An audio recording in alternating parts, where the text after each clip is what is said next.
दौरान एनडीए सांसदों ने उनका जोरदार स्वागत किया। प्रधान जैसे ही गाड़ी से उतरे तो मकर द्वार पर सांसदों ने उन्हें पाग पहनाया।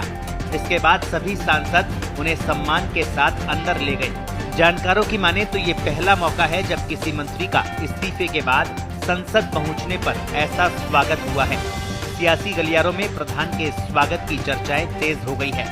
राजनीतिक जानकारों की माने तो इस स्वागत के जरिए सरकार ये साफ संदेश देना चाहती है कि वो किसी दबाव में नहीं आई है, बल्कि धर्मेंद्र प्रधान का इस्तीफा उनकी अंतरात्मा की आवाज पर छात्रों और देश के हित को ध्यान में रखकर स्वेच्छा से लिया गया फैसला था और इस फैसले के साथ पूरी सरकार और संगठन उनके साथ मजबूती से खड़ी है। प्रधानमंत्री ने उनसे इस्तीफा नहीं मांगा और अब मकर द्वार पर स्वागत के जरिए सत्ता पक्ष ये साबित करना चाहता है कि इस्तीफा किसी दबाव या असंतोष का परिणाम नहीं था। विश्लेषकों का मानना है कि पार्टी द्वारा इस तरह का स्वागत एक तरह का डैमेज कंट्रोल है ताकि उनकी छवि खराब न हो।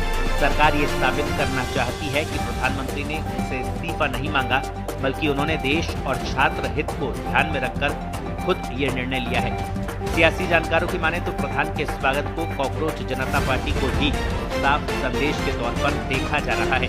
बीजेपी नेता लगातार ये जता रहे हैं कि प्रधान के इस्तीफे के बाद वो किसी भी मंत्री का इस्तीफा मांग सकते हैं। सीजेपी फाउंडर अभिजीत दिपके बाकायदा मंच से ये कह भी चुके हैं। ऐसे में प्रधान को संसद में पाग पहनाकर ले जाना सरकार की मंशा को भी जता रहा है कि वो हर बार झुकने वाली नहीं है।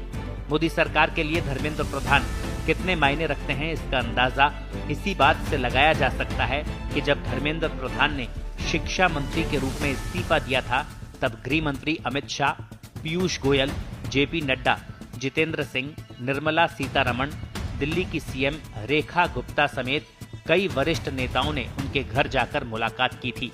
इनमें भाजपा अध्यक्ष नितिन नवीन भी शामिल थे। बीजेपी के सभी नेताओं ने उनके इस्तीफे को दुर्भाग्यपूर्ण बताया था, लेकिन ये भी साफ किया था कि प्रधान ने स्वेच्छा से इस्तीफा दिया है। आपको बता दें, धर्मेंद्र प्रधान ने युवाओं के नाम लिखे पत्र में स्पष्ट कहा था कि छात्रों के धरना प्रदर्शन का राष्ट्र विरोधी ताकतें कोई फायदा ना उठाए, इसलिए उन्होंने इस्तीफा देने का फैसला लिया। उन्होंने बताया था कि नीट पेपर लीक मामले की जिम्मेदारी उन्होंने पहले दिन से ही ली थी और जो भी संभव था उसके लिए कदम उठाए। नीट परीक्षा दोबारा करवाई गई और नतीजे भी जल्द घोषित कराए गए।